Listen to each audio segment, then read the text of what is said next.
Samuel et le miracle de la faim. Puedo ayudar por un plato de comida. Ces mots simples résumaient toute la vie de Samuel Moral, 10 ans, un enfant qui connaissait la faim comme d'autres connaissent les jeux vidéo.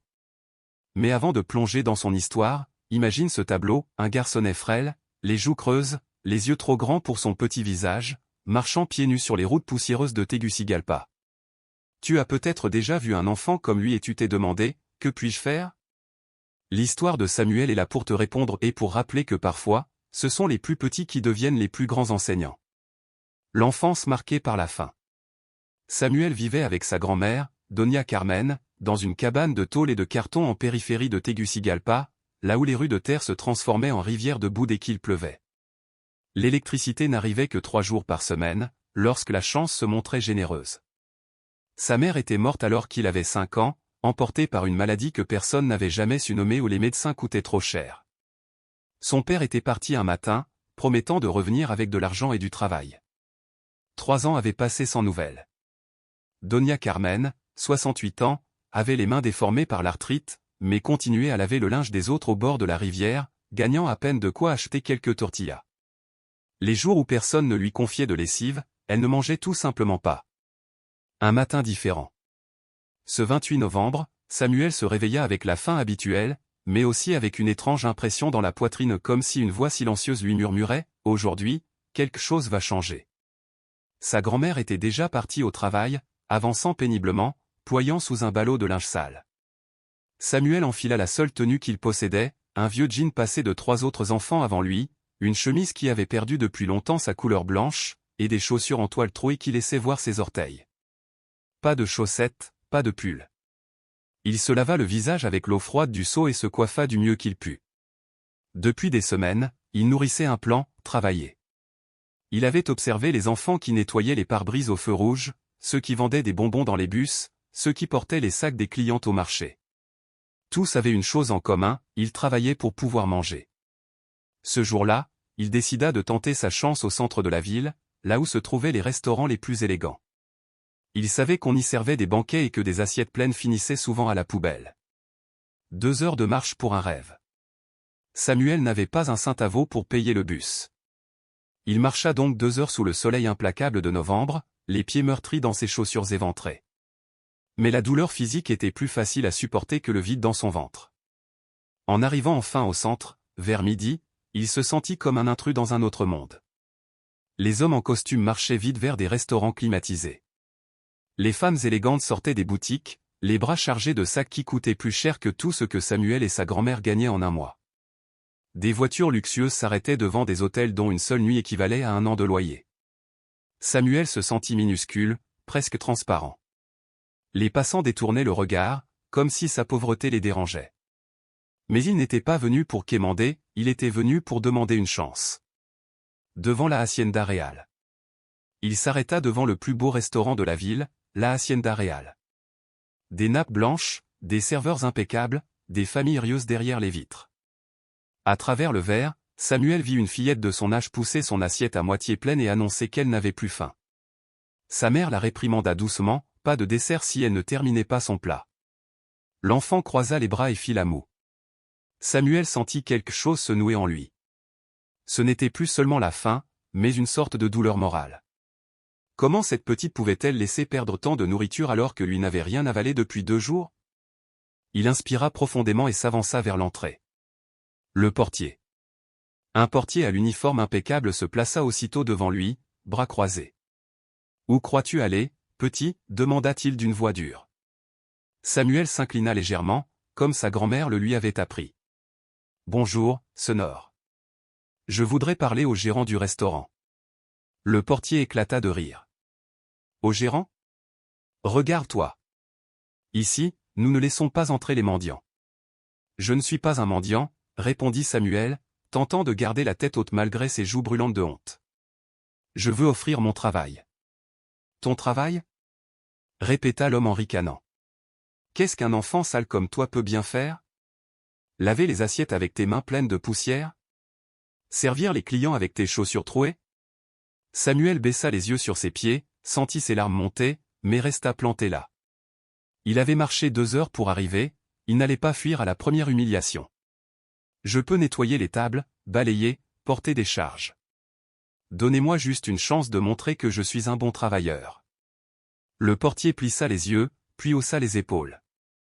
Ici, on ne paie pas les enfants. Alors pourquoi travaillerais-tu?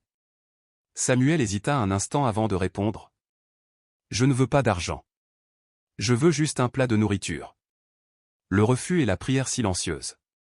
Le portier resta un moment silencieux, surpris. Puis il fit un geste de la main pour le chasser. Va-t'en, gamin. Tu fais fuir les clients. Samuel sentit ses jambes trembler. Il avait espéré, il avait cru, et voilà qu'on le rejetait comme un chien errant. Il recula lentement, le cœur lourd, et s'assit sur le trottoir en face du restaurant.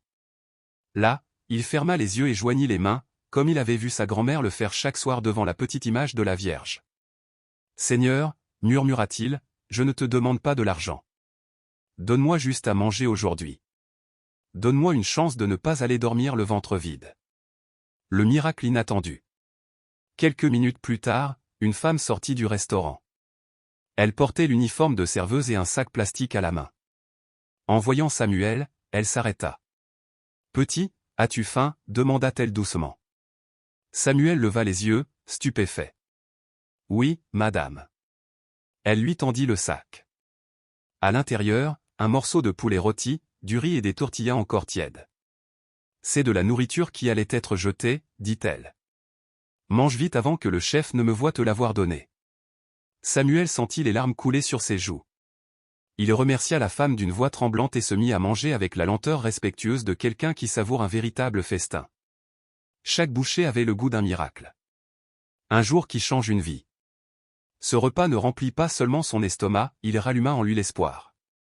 Il comprit que Dieu l'avait écouté, que quelqu'un là-haut veillait sur lui et sa grand-mère. Le soir, en rentrant à la maison avec les restes soigneusement emballés pour Doña Carmen, Samuel avait l'impression que ses pas étaient plus légers. Oui, il avait été humilié, mais il avait aussi été entendu. Et ce jour-là, sur le trottoir poussiéreux de Tegucigalpa, un petit garçon apprit que même dans un monde d'injustice, la prière sincère pouvait ouvrir des portes. Samuel savait que ce qu'il allait dire risquait de paraître pathétique, mais c'était la vérité nue. « Je ne demande pas d'argent, monsieur, dit-il d'une voix basse mais ferme. Tout ce qu'il voulait, c'était un simple repas. Rien de plus. » L'expression du portier changea aussitôt, la moquerie fit place à un mépris glacé. « Un repas » ricana-t-il. « Ah. Tu es encore pire que ce que j'imaginais. Tu n'es pas un travailleur, tu n'es qu'un mendiant qui se cache derrière de belles paroles. » Samuel sentit les larmes lui brûler les yeux mais se força à ne pas pleurer. « S'il vous plaît, monsieur, je ne demande pas la charité. Je propose un travail honnête. Je peux travailler toute l'après-midi s'il le faut. » Mais le portier avait déjà décidé, ce garçon n'était qu'un problème à éliminer. « Dégage avant que j'appelle la police. Tu fais fuir les clients. Personne ne veut voir un gamin sale mendier devant l'entrée quand ils sont venus profiter d'un repas. » Les maigres espoirs que Samuel avait nourris pendant des semaines s'écroulèrent d'un coup. Pourtant, avant de partir, il tenta une dernière fois. « Je vous en supplie, ma grand-mère est malade et nous n'avons rien mangé depuis 2 jours. Je veux juste travailler pour gagner un repas. Je suis fort, je suis sérieux. Fiche le camp. » hurla le portier. Sa voix résonna si fort que plusieurs clients se retournèrent à l'intérieur du restaurant. « Ici, on ne veut pas de mendiants. Va embêter quelqu'un d'autre. » Mais Samuel ne bougea pas. Il y avait en lui une désespérance si profonde qu'elle le rendait courageux malgré lui. « Juste un repas, » murmura-t-il. « Je peux travailler des heures pour cela. » Ce fut à ce moment-là que le gérant sortit pour voir l'origine de tout ce vacarme. C'était un homme élégant d'une 50aine d'années, portant un costume qui valait plus que ce que Samuel et sa grand-mère gagnaient en un an. En apercevant le garçon debout devant son établissement, il fronça les sourcils avec dégoût. « Qu'est-ce que cet enfant fait ici » demanda-t-il au portier, d'un ton agacé. « Il mendie, monsieur Rodriguez. Il prétend vouloir travailler pour avoir de la nourriture, mais il est clair qu'il cherche juste la pitié. » Le gérant détailla Samuel des pieds à la tête, ses vêtements déchirés, ses chaussures éventrées, ses mains sales couvertes de poussière après 2 heures de marche. Son regard était froid, presque clinique, comme s'il examinait un objet défectueux. « Écoute, petit, dit-il d'une voix condescendante, ceci est un restaurant de haute gamme. Nos clients paient très cher pour vivre une expérience raffinée.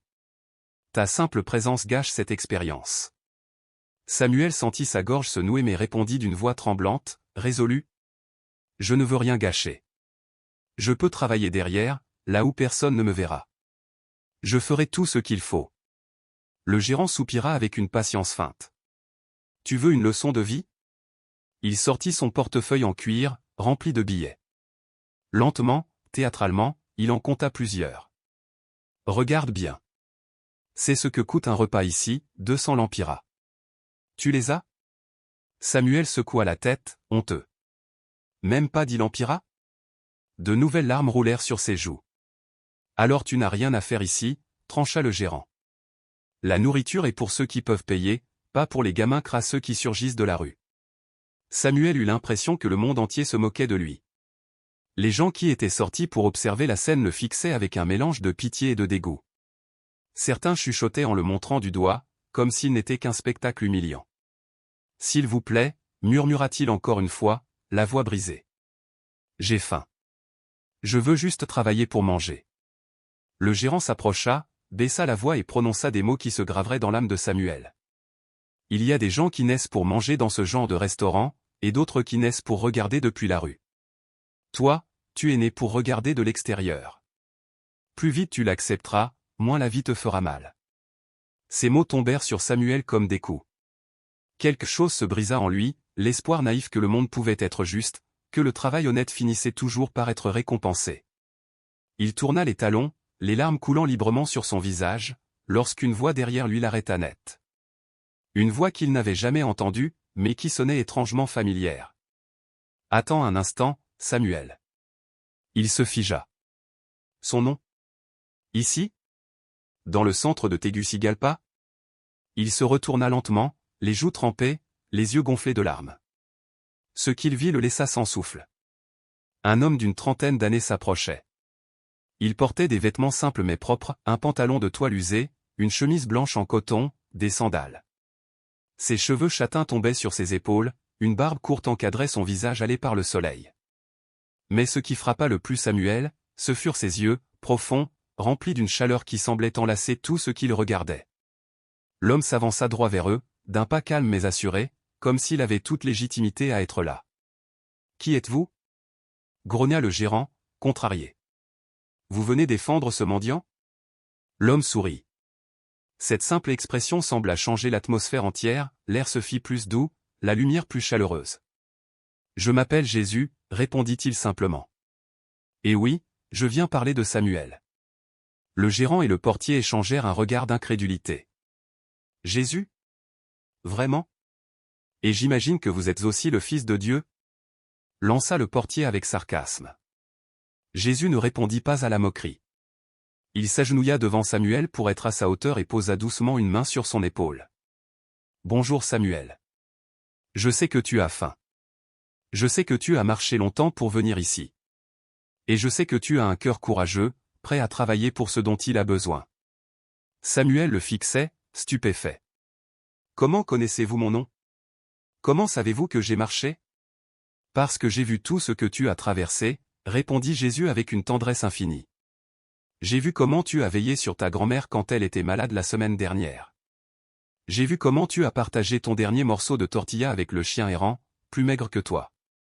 J'ai vu comment tu as préparé ce voyage pendant des semaines dans l'espoir de trouver un travail honnête. » Les larmes de Samuel se mêlaient à un mélange de confusion et de soulagement.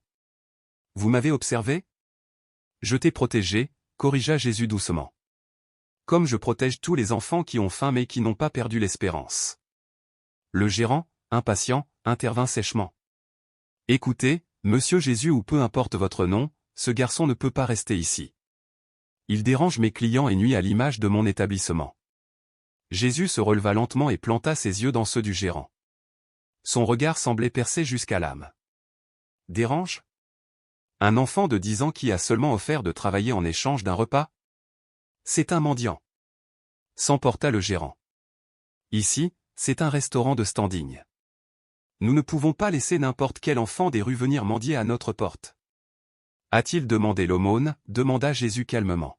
« Parce que de ce que j'ai entendu, il a proposé de travailler. Il y a une grande différence entre tendre la main gratuitement et offrir son labeur pour mériter son pain. Le portier intervint à son tour. Peu importe, les enfants comme lui n'ont rien à faire ici. Qu'ils aillent dans les soupes populaires. Jésus se tourna vers lui, toujours paisible, mais avec une autorité qui fit reculer l'homme sans même qu'il s'en rende compte. Les soupes populaires? Sais-tu combien il y en a à Tegucigalpa? Combien de jours par semaine elles ouvrent? Et ce que font les enfants les jours où elles sont fermées? Le portier resta muet. Samuel n'est pas venu quémander, poursuivit Jésus d'une voix ferme mais calme. Il est venu avec dignité, offrant son travail pour gagner ce dont il a besoin. Et vous l'avez humilié, simplement parce qu'il avait faim. Le gérant, mal à l'aise, tenta de se justifier. Je comprends que vous vouliez défendre ce garçon, mais je dirige une entreprise. Je ne peux pas embaucher d'enfants, c'est illégal.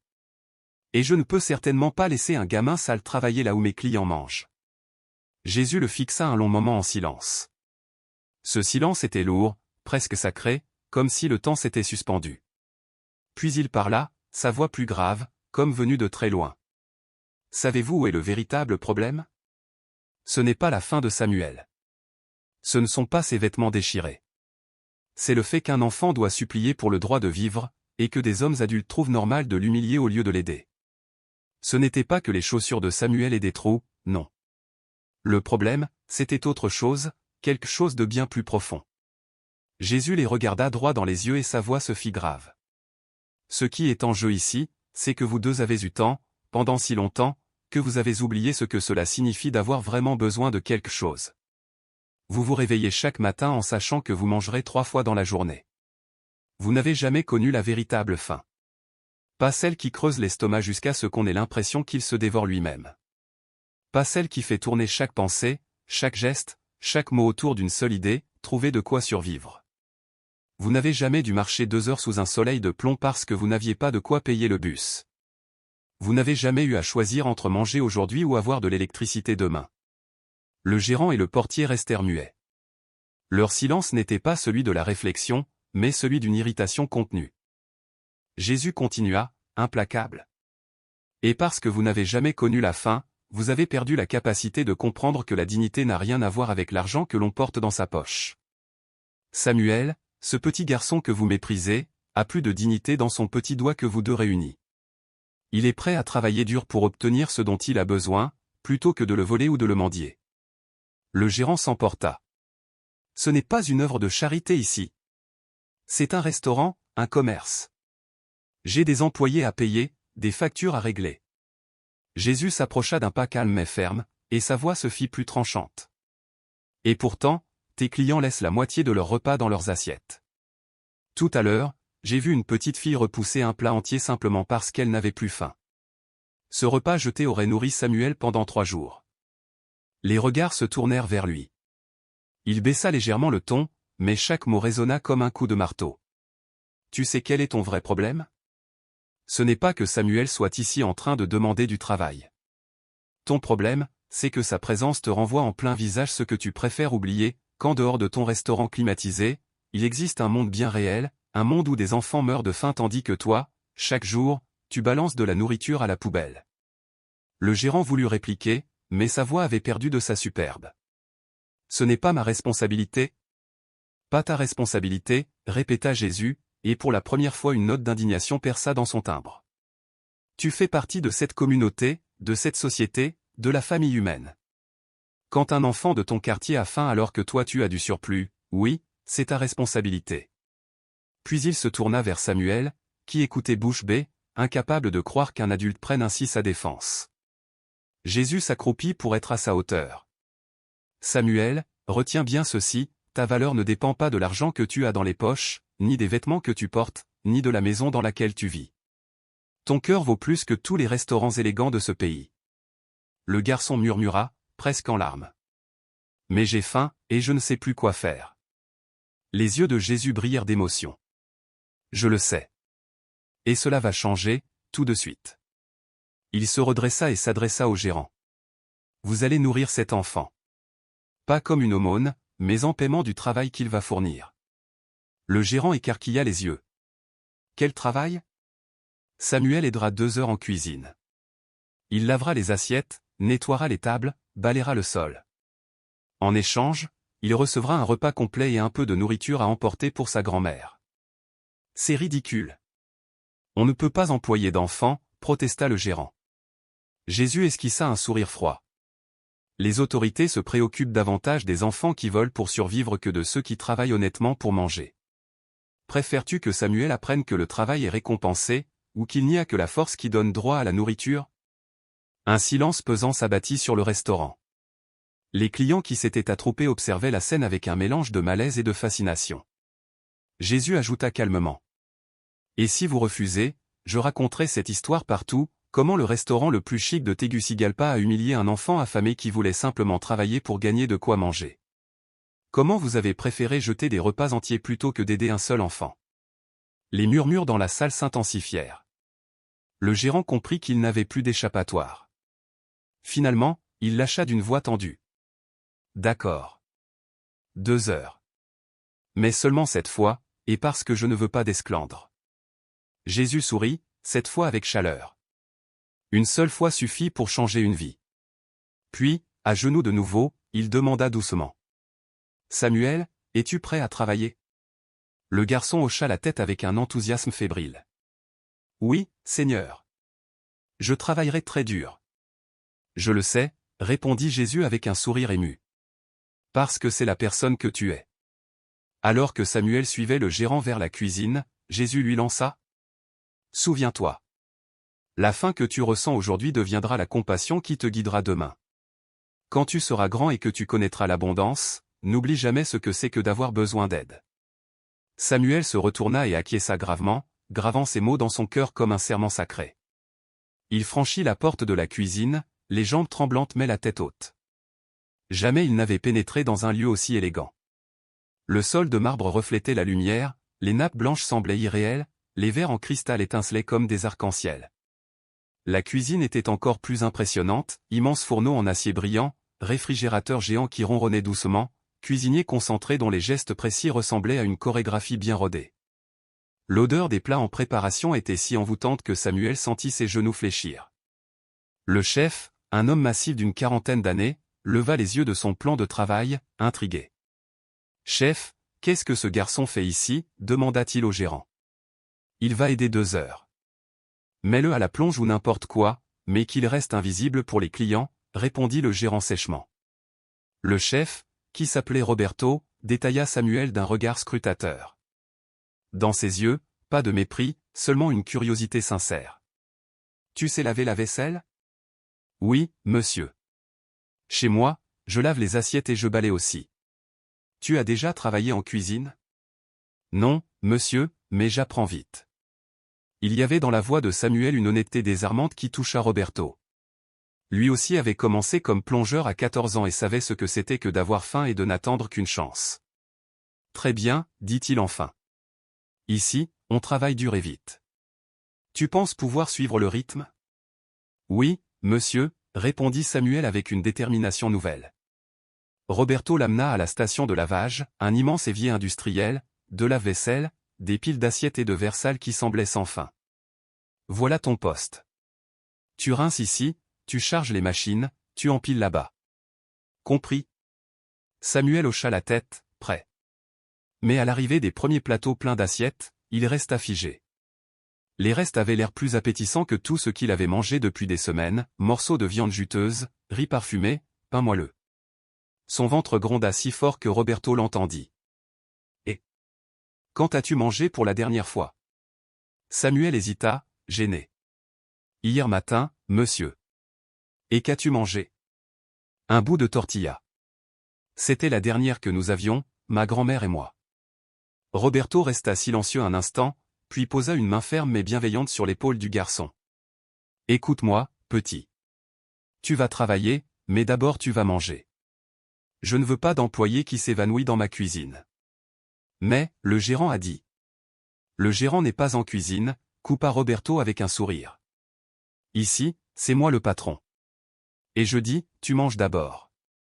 Quelques minutes plus tard, il revint avec une assiette fumante, riz blanc, haricots noirs, poulet rôti, bananes plantain doré et un morceau de fromage frais.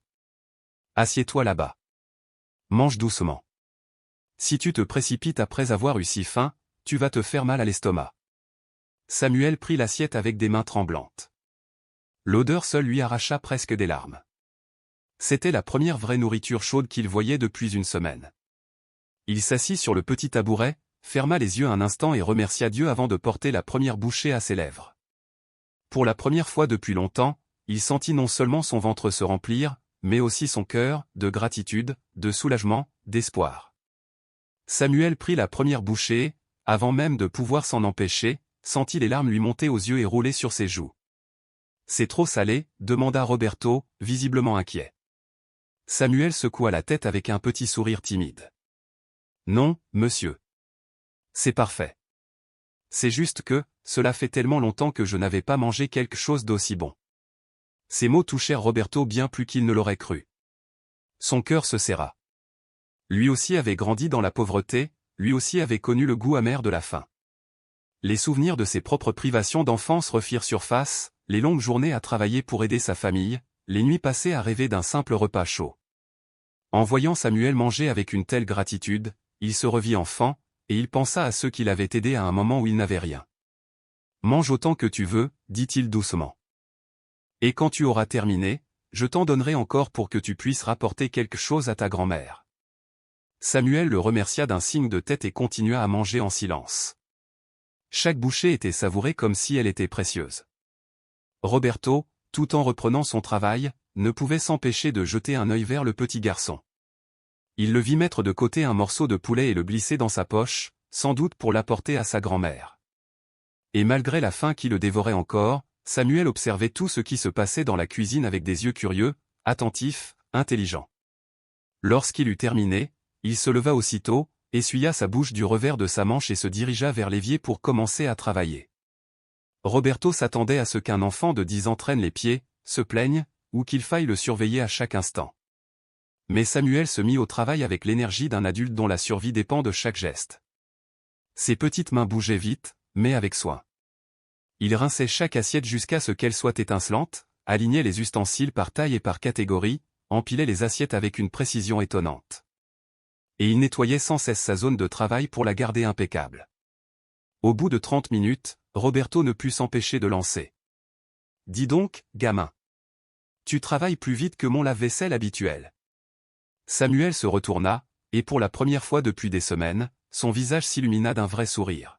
« Ma grand-mère dit toujours, si tu fais quelque chose, fais-le bien ou ne le fais pas du tout. » Intrigué, Roberto s'approcha pour inspecter le travail de Samuel et resta bouche bée. Tout brillait. La station était ordonnée comme s'il y avait passé des années. Et surtout, Samuel avait trouvé des manières plus efficaces de s'organiser, sans que personne ne le lui ait montré. « Où as-tu appris à travailler comme ça ?» demanda Roberto, admiratif. « Chez nous, monsieur. Parfois, quand on trouve du travail, ma grand-mère et moi faisons le ménage dans les maisons. Elle m'a appris que les gens nous jugeraient 2 fois plus sévèrement parce que nous sommes pauvres, alors nous devons travailler 2 fois mieux que les autres. » Un profond respect envahit Roberto. « Ta grand-mère est une femme très intelligente. »« Oui, monsieur. C'est la personne la plus sage que je connaisse. » Pendant l'heure qui suivit, Samuel ne se contenta pas de laver la vaisselle. Dès qu'il voyait un cuisinier avoir besoin de quelque chose, il se portait volontaire pour aller le chercher. Lorsqu'il remarqua une flaque sur le sol, il la nettoya sans qu'on le lui demande. Il vida les poubelles et remit de nouvelles poches, toujours avec application. Peu à peu, les autres employés commencèrent à le remarquer. Maria, la cuisinière chargée des salades, lui demanda son nom avec un sourire. José, le maître du grill, lui montra comment organiser les ustensiles pour aller plus vite. Carmen, la pâtissière, mit de côté un morceau de gâteau pour qu'il l'emporte chez lui. Mais ce fut au moment du service du midi que Samuel montra vraiment qui il était. Le restaurant se remplit jusqu'à déborder et la cuisine se transforma en un ballet frénétique où chacun se déplaçait à toute vitesse. Les piles d'assiettes sales s'entassaient sur le plan de travail de Samuel comme une avalanche sans fin. C'était l'heure la plus intense de la journée, celle où même les employés les plus aguerris sentaient la pression. Samuel, lui, resta imperturbable. Il ne se plaignit pas, ne demanda pas de pause. Son petit corps travaillait à une vitesse impressionnante, comme s'il avait fait cela toute sa vie. Incroyable. souffla Roberto en le voyant tenir la cadence mieux que bien des adultes. Lorsque la vague de clients se calma enfin, Samuel restait debout à son poste, couvert de sueur mais le visage illuminé. Toutes les assiettes étaient propres et rangées avec soin. Roberto s'approcha de lui, un sourire d'admiration sincère sur le visage. « Samuel, en 25 ans de cuisine, je n'ai jamais vu quelqu'un travailler comme toi le premier jour. » Samuel baissa les yeux, inquiet. « J'ai fait quelque chose de mal, monsieur ? » ?»« Non, petit. Tu as tout bien fait. Mieux que bien. Tu as travaillé comme si tu étais né pour ça. » Samuel rougit légèrement. « Je voulais juste bien faire mon travail. Vous et le monsieur Jésus m'avez donné une chance que personne d'autre ne m'avait donnée. »« Jésus, l'homme qui t'a défendu dehors ? » ?»« Oui, monsieur. Il m'a dit que la faim que j'ai aujourd'hui deviendrait ma compassion demain. » Roberto resta pensif un instant. « C'est une phrase très sage. »« Oui, monsieur. Quand je serai grand et que j'aurai tout ce qu'il me faut, je n'oublierai jamais ce que c'est que d'avoir faim et d'avoir besoin d'aide. » À ce moment, le gérant entra pour inspecter la cuisine. Il s'attendait à trouver du désordre, des plaintes ou de la vaisselle cassée. Mais à la place, il vit Roberto sourire et toute l'équipe travailler avec une efficacité étonnante.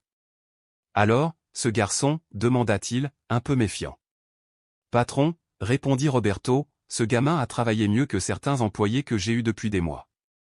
Il est intelligent, rapide, appliqué, et il a une éthique de travail qui m'a impressionné. » Le gérant haussa les sourcils. « Vraiment ? Vraiment. Si je pouvais légalement l'embaucher, je le ferais sur le champ. » Le gérant observa Samuel, qui terminait de nettoyer sa station, la laissant parfaite pour l'équipe suivante. « Et toi, petit ? Es-tu satisfait de ton paiement ? » Samuel répondit avec ses yeux brillants qui avaient touché tout le monde. « Oui, monsieur. Merci de m'avoir donné l'occasion de travailler. J'ai beaucoup appris aujourd'hui. » Pour la première fois, le gérant le regarda non comme un problème, mais comme un enfant digne et courageux qui avait seulement eu besoin d'une chance. « Préparez-lui un sac de nourriture à emporter, » dit-il au chef. « C'est déjà fait, » répondit Roberto avec un large sourire. Quand Samuel fut prêt à partir, les bras chargés d'assez de nourriture pour plusieurs jours, il alla remercier un par un les membres de l'équipe, les yeux brillants de gratitude. Roberto posa une main ferme sur son épaule.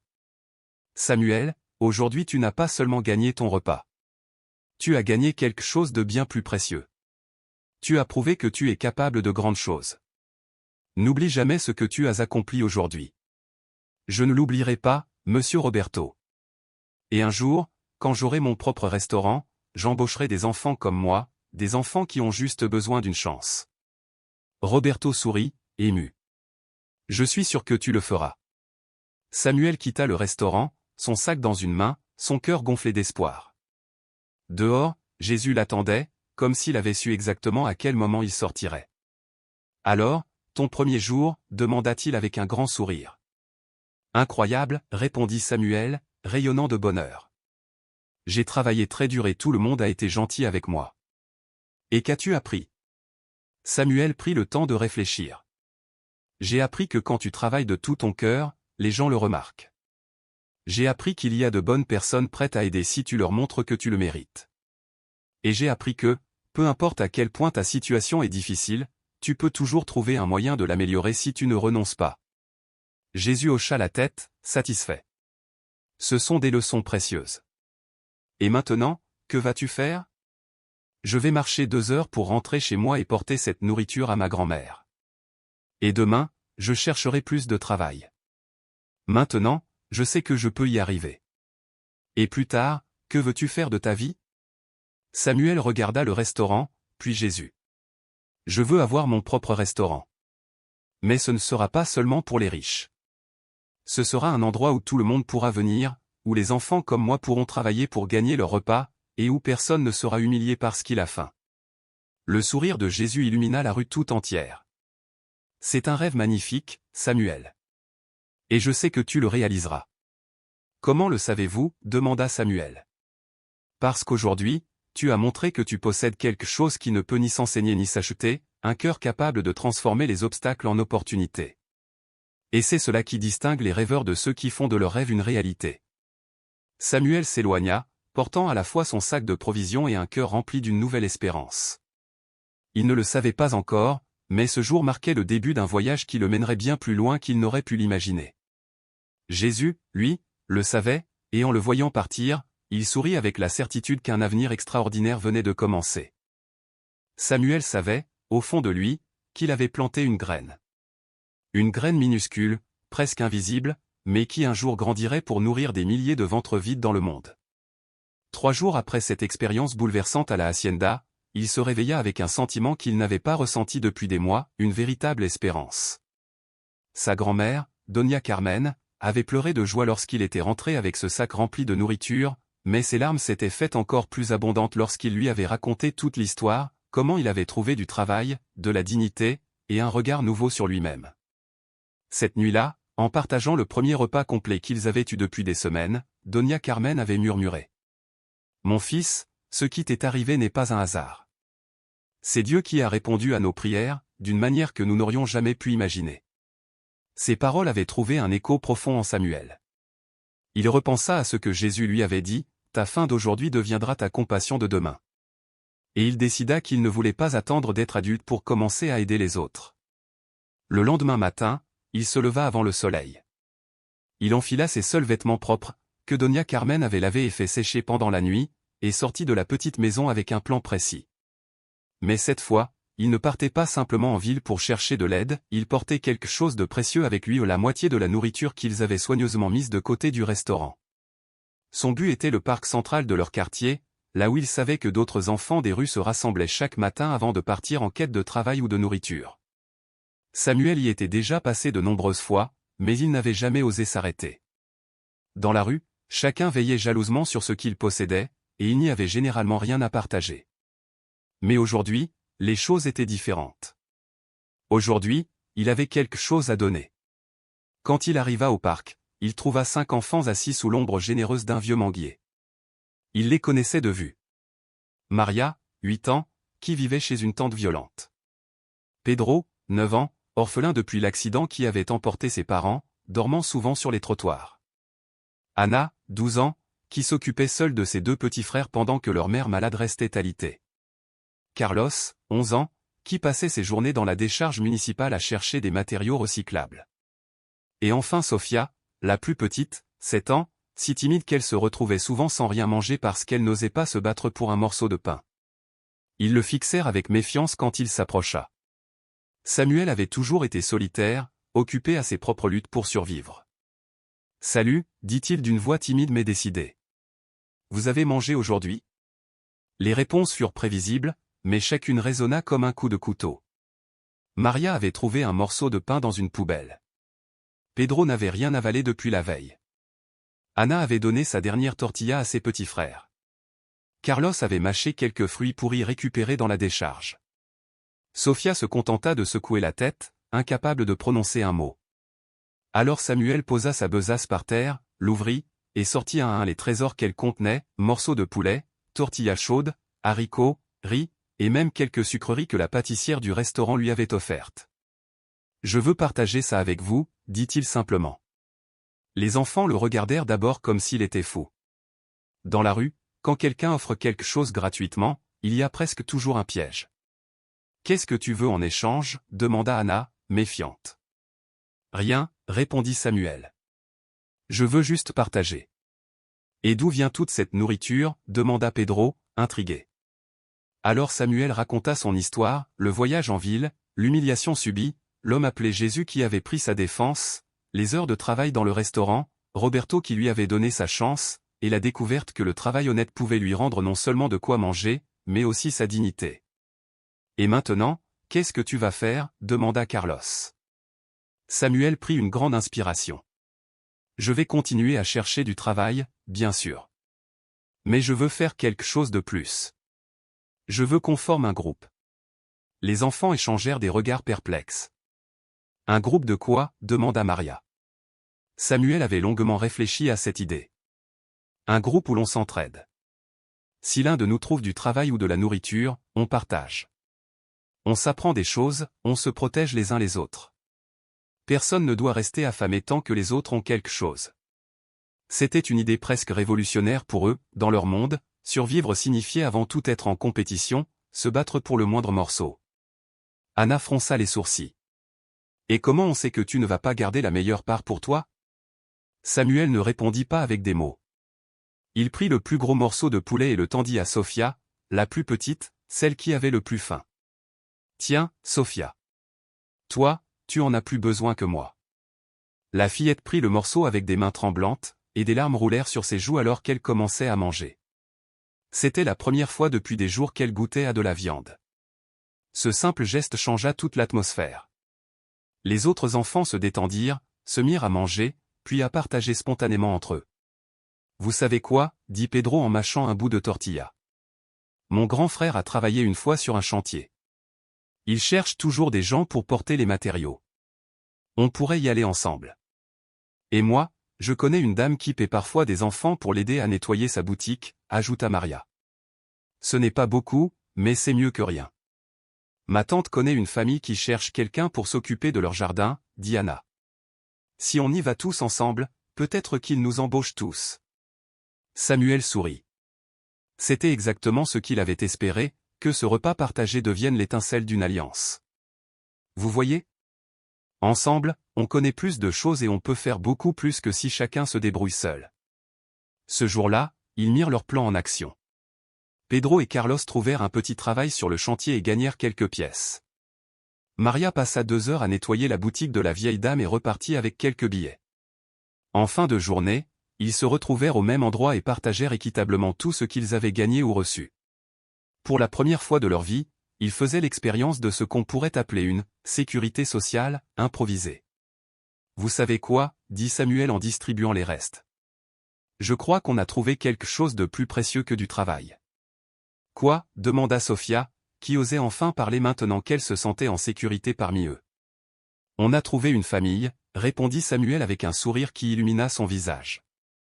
Au fil des semaines suivantes, le petit groupe devint une véritable petite organisation. Ils établirent des règles simples, tout devait être partagé équitablement, personne ne mangeait tant que tout le monde n'avait pas quelque chose, et chacun devait apprendre aux autres au moins une chose qu'ils savaient faire. Samuel leur montra ce qu'il avait appris au restaurant, comment garder la cuisine propre, comment servir avec respect. Pedro leur montra comment porter des charges sans se blesser. Maria leur apprit à organiser un espace et à faire briller un sol. Anna expliqua comment s'occuper d'enfants plus jeunes et calmer un bébé qui pleure. Carlos leur enseigna comment reconnaître dans les ordures ce qui pouvait être revendu pour quelques pièces. Quant à Sophia, la plus timide, elle révéla un don surprenant pour les chiffres, elle devint la trésorière du groupe, celle qui tenait les comptes avec une rigueur impressionnante pour son âge.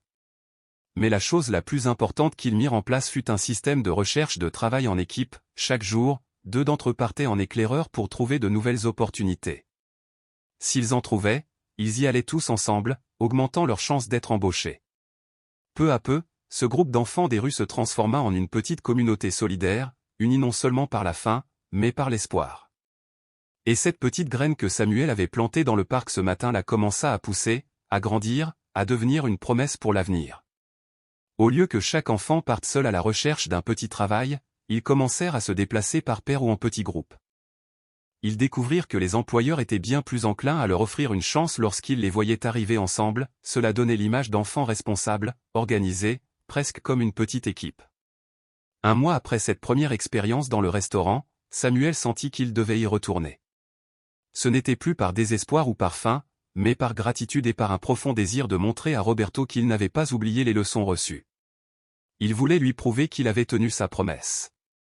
Quand il arriva à la Hacienda Real, le parfum du café fraîchement moulu et le bruit des casseroles l'accueillirent. Roberto, vêtu de son tablier, préparait le service de l'après-midi. « Samuel !»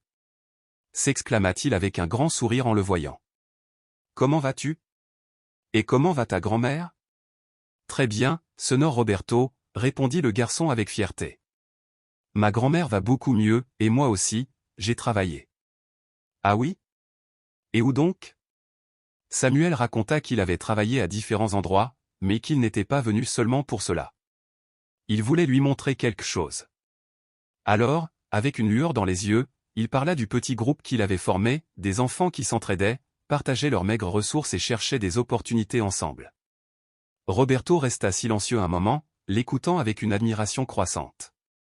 C'est incroyable, Samuel. Et combien êtes-vous maintenant? 12, répondit-il, gonflé de fierté. Nous n'étions que 6 au début, mais d'autres enfants ont vu ce que nous faisions et ils ont voulu se joindre à nous. Et maintenant, tout le monde travaille. Tout le monde? Tous ceux qui peuvent travailler, oui. Les plus petits vont à l'école quand il y a de la place, et les autres travaillent. Mais le plus important, Sonore, c'est que plus aucun de nous ne se couche le ventre vide. Roberto resta pensif, comme s'il découvrait quelque chose d'évident qu'il avait oublié depuis longtemps. Tu sais quoi, Samuel? Tu viens d'inventer quelque chose que bien des adultes ne comprennent même pas.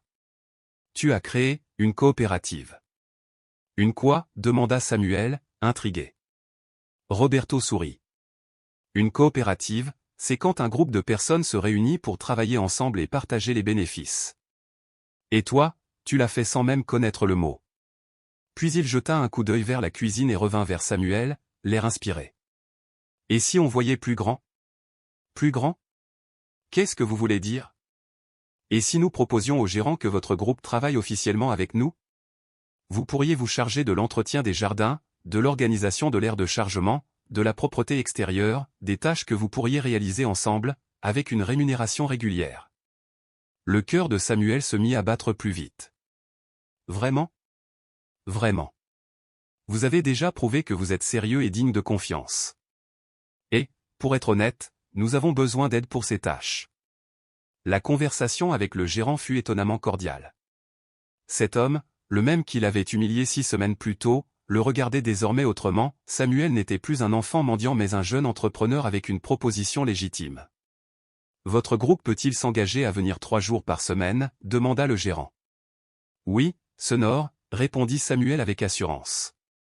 Et je vous garantis que le travail sera bien fait. Et comment comptez-vous diviser le paiement? Équitablement entre tous ceux qui auront travaillé ce jour-là, dit-il sans hésiter. Le gérant hocha la tête. Très bien. Nous allons essayer pendant 1 mois.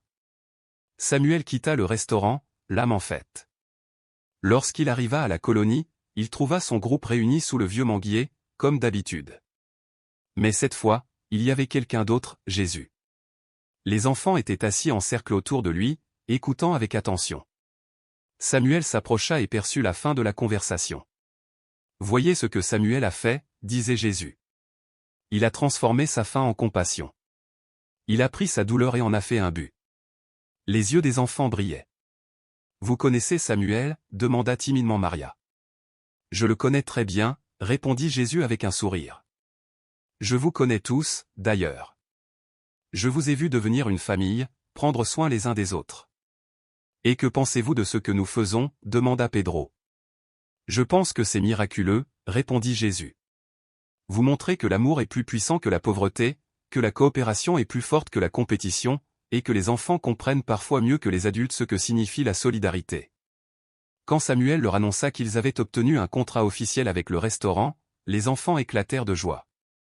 Ce n'était pas seulement du travail, c'était la preuve que leurs efforts avaient de la valeur, que ce qu'ils avaient construit était reconnu par le monde extérieur. Alors que les autres célébraient, Jésus s'approcha de Samuel.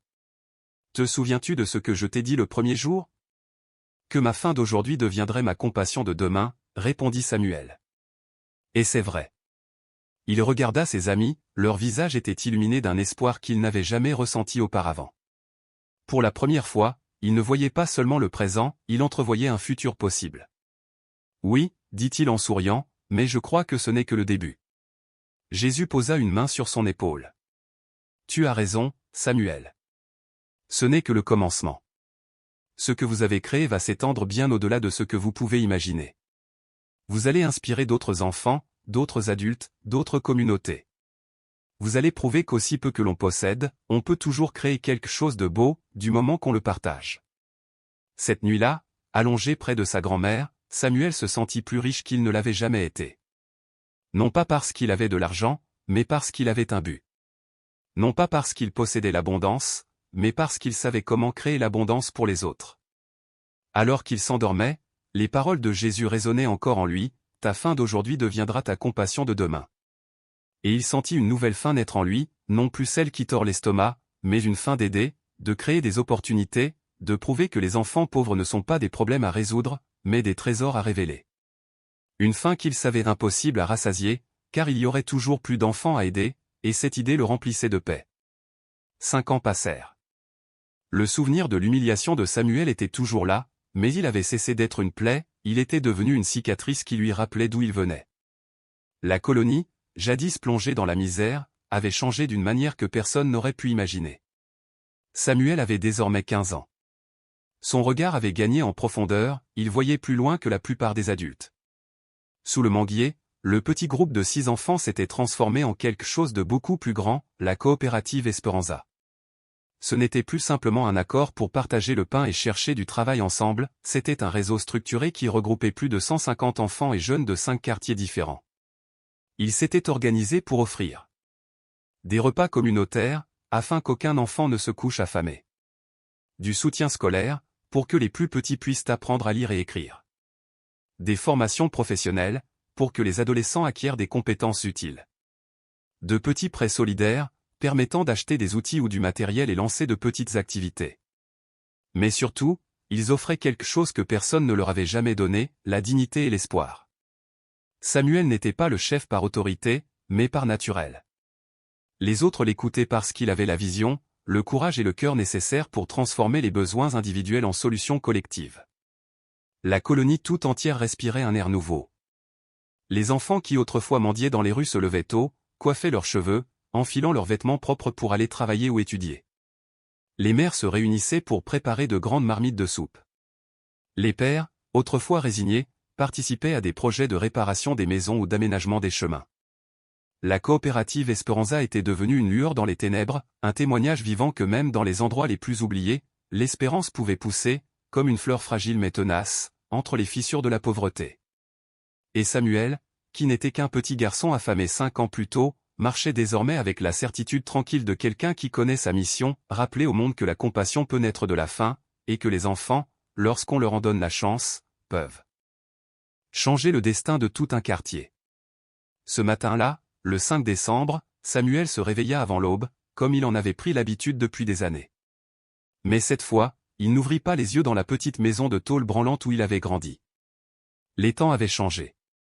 Sa grand-mère, Doña Carmen, vivait désormais dans une véritable maison, simple mais solide, bâtie en blocs de béton par la coopérative.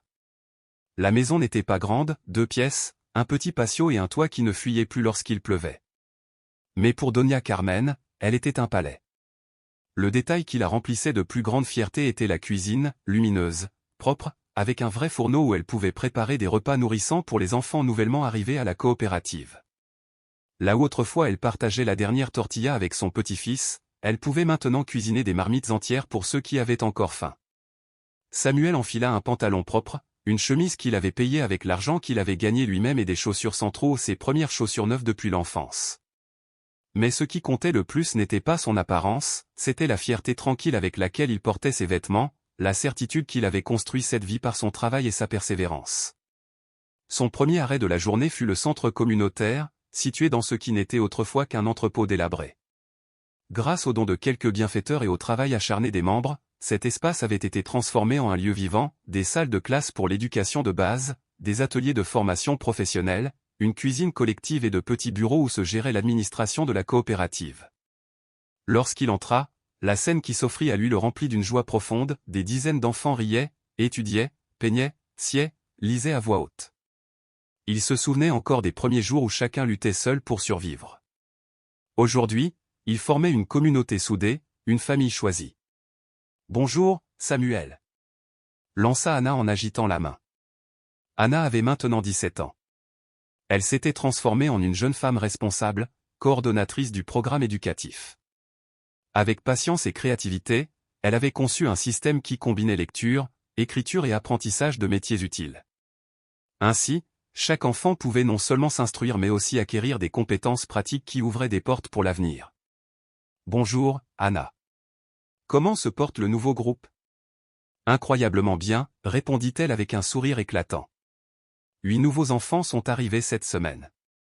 Le plus jeune n'a que 6 ans, mais il sait déjà compter jusqu'à 20. Et Maria leur apprend à lire grâce aux histoires que tu as écrites sur nos débuts.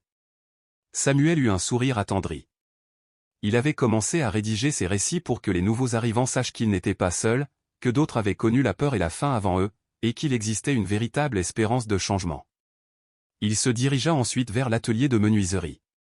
Pedro, maintenant âgé de 19 ans, avait découvert un talent remarquable pour le travail du bois. Il enseignait à un groupe d'adolescents à fabriquer des boîtes et des tabourets. « Pedro, dit Samuel, nous avons un bon problème. » « Un bon problème ? » Oui. Nous avons plus de commandes que nous ne pouvons en honorer. 3 quartiers différents veulent que nous fabriquions leurs meubles, mais il nous faut plus d'espace et de nouveaux outils. Pedro calcula rapidement. Avec 5000 lempiras, nous pourrions agrandir l'atelier et acheter ce qu'il faut. Et nous pourrions rembourser en 3 mois avec les commandes déjà reçues. Samuel acquiesça. C'était le genre de difficulté qu'il aimait, les problèmes de croissance, pas ceux de survie. Allons voir Sofia pour le budget, dit-il. Sofia, du haut de ses 12 ans, était devenue l'administratrice financière de la coopérative.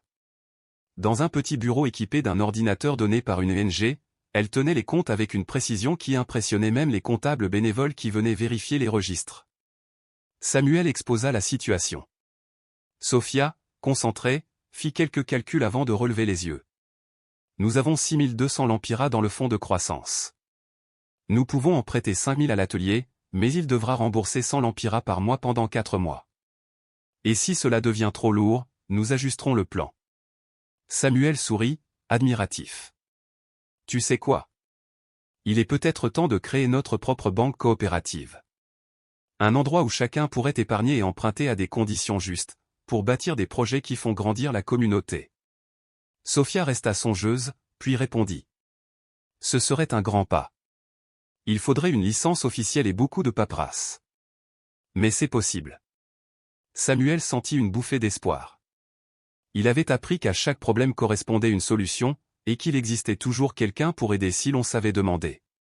Sa tournée continua à la cuisine communautaire, où Carlos dirigeait l'équipe qui nourrissait tous les membres et vendait des repas aux ouvriers des usines voisines. Cette initiative assurait que personne ne souffre de la faim et générait en même temps des revenus réguliers. Samuel, appela Carlos. Les ventes vont bien cette semaine, mais j'ai une idée, et si nous ouvrions un restaurant ? Un vrai restaurant, avec table et service complet, mais où les prix resteraient accessibles et où tous les employés seraient des membres de la coopérative. Samuel resta un instant silencieux. Cette idée résonnait en lui comme un écho du passé, tout avait commencé, 5 ans plus tôt, dans un restaurant où il avait obtenu son premier repas en échange de travail. Il y a un local au centre-ville, poursuivit Carlos. Proche de l'endroit où tu as travaillé ce jour-là. Le propriétaire propose un loyer réduit si nous employons des gens de la communauté. Samuel sentit son cœur battre plus vite. Ce serait un grand projet, dit-il. Il nous faudra beaucoup de planification et de ressources. Oui, mais nous avons déjà réalisé des choses plus difficiles. Et ce restaurant serait la preuve vivante que d'anciens enfants des rues peuvent bâtir quelque chose de beau, pour tous. L'après-midi, Samuel convoqua l'assemblée générale de la coopérative. Chaque membre, du plus jeune au plus âgé, était présent. Les décisions étaient prises de manière démocratique, et même si Samuel était leur leader naturel, sa voix n'était qu'une parmi d'autres. Il exposa les projets, l'agrandissement de l'atelier de menuiserie, la création du futur, banque solidaire, et l'ouverture du restaurant. Avant de voter, dit Samuel, je veux vous rappeler quelque chose. Il fit une pause et parcourut du regard la salle. Il y a 5 ans, nous n'étions que 6 enfants affamés, assis sous un arbre à partager quelques morceaux de tortilla. Aujourd'hui, nous sommes 150.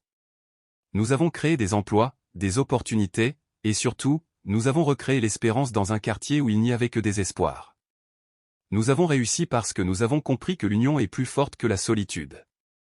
Parce que nous avons partagé le peu que nous avions et que ce peu est devenu abondance. Et parce que nous n'avons jamais oublié d'où nous venions.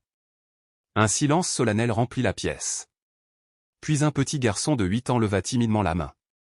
Samuel, puis-je te poser une question ? Bien sûr. Regrettes-tu d'avoir partagé ta nourriture ce premier jour ? Tu aurais pu tout manger tout seul. Samuel sourit avec tendresse. Jamais. Ce jour-là, j'ai appris qu'il y a 2 sortes de faim. Celle de l'estomac, que l'on apaise avec du pain, et celle du cœur, que seule la générosité peut combler. Et c'est celle-là qui est la plus forte, quand tu nourris l'estomac, la faim revient quelques heures plus tard. Quand tu nourris le cœur, la paix reste pour toujours.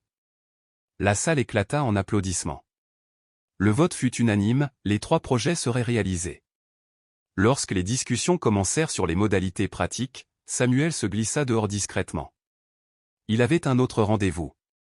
Il marcha jusqu'au Grand Manguier, le lieu où tout avait commencé. 5 ans plus tôt, ce n'était qu'un arbre sous lequel se retrouvaient des enfants désespérés. Aujourd'hui, c'était un lieu sacré, chaque nouvel arrivant était accueilli ici, comme un rite d'entrée. Assis à l'ombre de l'arbre, quelqu'un l'attendait.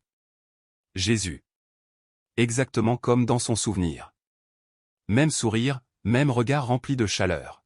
« Bonjour, Samuel. »« Bonjour », répondit-il en s'asseyant à côté de lui. « Je savais que tu viendrais aujourd'hui, » dit Jésus doucement.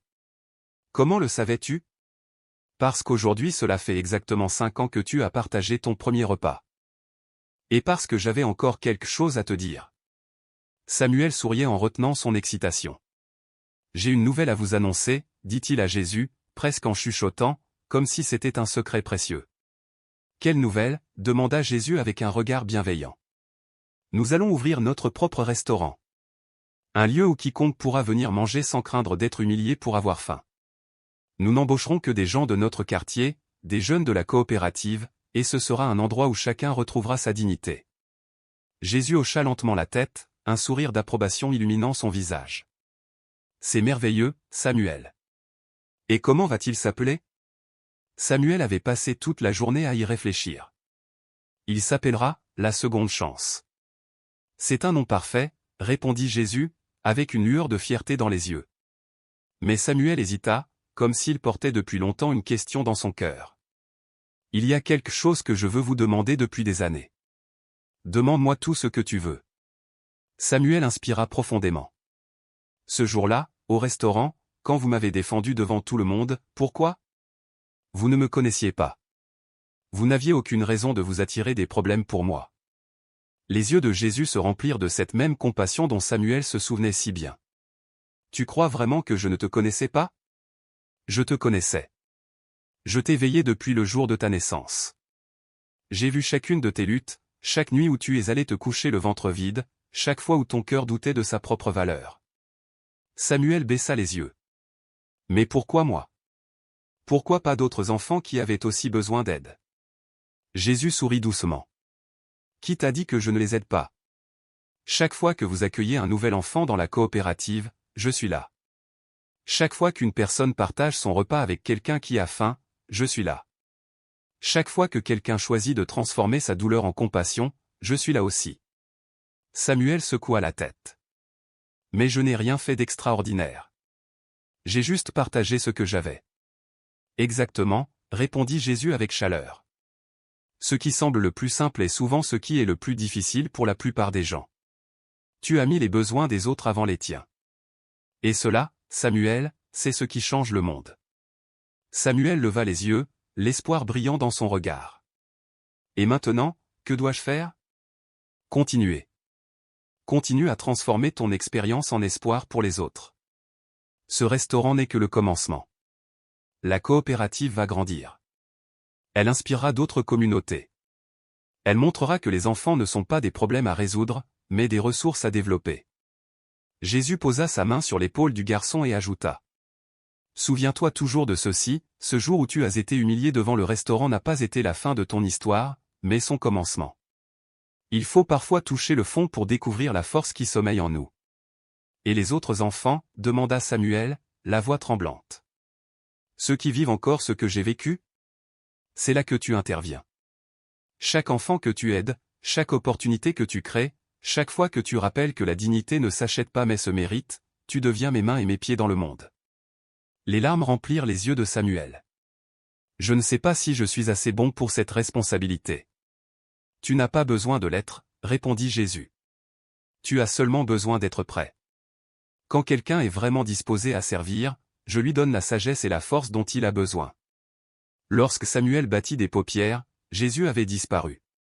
Mais il ne se sentit pas seul, au contraire, il se sentit accompagné d'une présence qui ne le quitterait jamais, peu importe les défis qui l'attendaient. Un an plus tard, la seconde chance ouvrit ses portes au cœur de Tegucigalpa. C'était un restaurant modeste mais d'une beauté touchante, les murs étaient décorés d'œuvres d'art réalisées par les jeunes de la coopérative, et la cuisine était dirigée par des anciens enfants des rues qui avaient appris que leur passé ne définissait pas leur avenir. Le jour de l'inauguration, une file immense serpentait tout autour du pâté de maison. Les gens ne venaient pas seulement pour goûter une nourriture saine et abordable, ils venaient pour être témoins d'un miracle, pour participer à quelque chose qui incarnait l'espoir. Samuel, désormais âgé de 16 ans, mais avec la maturité d'un homme, se tenait à la porte, accueillant chaque client avec un sourire. Il portait un uniforme propre et soigné, mais dans la poche de sa chemise, il gardait précieusement un petit morceau de la tortilla qu'il avait partagé sous le manguier des années auparavant. Parmi les premiers clients se trouvait Roberto, le chef qu'il avait traité avec bonté 5 ans plus tôt. Il entra dans le restaurant, les yeux brillants d'émotion. « Samuel, dit-il d'une voix étranglée par les larmes, c'est encore plus beau que tout ce que j'avais imaginé. » Samuel secoua la tête avec humilité. « Merci, sonore Roberto. Mais ce succès n'est pas le mien. C'est le nôtre. Nous l'avons construit ensemble. » Roberto sourit et demanda. « Et maintenant, quelle est la prochaine étape ?» Samuel regarda autour de lui. Les tables étaient pleines, des familles de toutes classes sociales partageaient leurs repas, des jeunes travaillaient avec fierté et dignité, et des enfants observaient avec de grands yeux émerveillés. « La prochaine étape, répondit-il avec conviction, c'est de faire en sorte qu'aucun enfant au Honduras ne doive jamais vivre ce que nous avons vécu. Pas parce que nous allons éliminer la pauvreté du jour au lendemain, mais parce que nous allons bâtir des systèmes où chaque enfant saura qu'il a de la valeur, qu'il a des opportunités et qu'il appartient à une famille qui croit en lui. » Cette nuit-là, après que le dernier client fut parti et que les portes du restaurant se furent refermées sur une journée d'inauguration couronnée de succès, Samuel resta seul à nettoyer les tables. Il aurait pu déléguer cette tâche, mais il voulait la faire lui-même. Chaque table essuyée était pour lui un rappel, se souvenir d'où il venait et pourquoi il avait commencé ce chemin. En nettoyant la dernière table, il trouva quelque chose qui le fit sourire, un enfant avait laissé un petit mot griffonné sur une serviette. « Merci de m'avoir montré que les rêves peuvent devenir réalité. » Samuel plia soigneusement la serviette et la glissa dans sa poche, à côté du morceau de tortilla. Ces deux objets étaient pour lui des talismans, la preuve que le plus grand travail n'était pas de bâtir des restaurants ou de gérer des coopératives, mais de planter des graines d'espoir dans les cœurs qui avaient oublié comment rêver. Avant de fermer la porte, il murmura une prière. « Merci de m'avoir appris que l'humiliation n'est pas la fin, mais le commencement. Merci de m'avoir montré que lorsque nous partageons le peu que nous avons, cela se transforme en abondance pour beaucoup. Et merci de me rappeler que les miracles ne sont pas des événements extraordinaires, mais des décisions quotidiennes d'aimer sans condition. » Cette nuit-là, en rentrant chez lui sous les étoiles de Tegucigalpa, Samuel savait que son histoire ne faisait que commencer. 10 ans plus tard, la coopérative Esperanza était présente dans 8 pays d'Amérique centrale. Plus de 5000 enfants étaient sortis de la misère grâce à ces programmes, et des centaines de projets similaires avaient vu le jour à travers le monde. Mais la statistique dont Samuel était le plus fier ne figurait dans aucun rapport officiel, aucun des enfants passés par la coopérative n'avait plus jamais dû tendre la main dans la rue pour demander à manger. Tous avaient appris qu'ils avaient quelque chose de précieux à offrir au monde et que, lorsqu'on travaille avec dignité et qu'on partage avec générosité, l'univers tout entier se met à multiplier ce que l'on donne. Et chaque fois qu'ils voyaient un nouvel enfant franchir les portes de la coopérative, les yeux vides et le ventre creux, ils se souvenaient des paroles de Jésus. « Ton faim d'aujourd'hui deviendra ta compassion de demain. » C'était une promesse qui s'était accomplie au-delà de ses rêves les plus fous. Et il savait qu'elle continuerait à se réaliser tant qu'il y aurait des enfants prêts à croire qu'ils méritaient quelque chose de meilleur et des adultes assez courageux pour les aider à l'obtenir.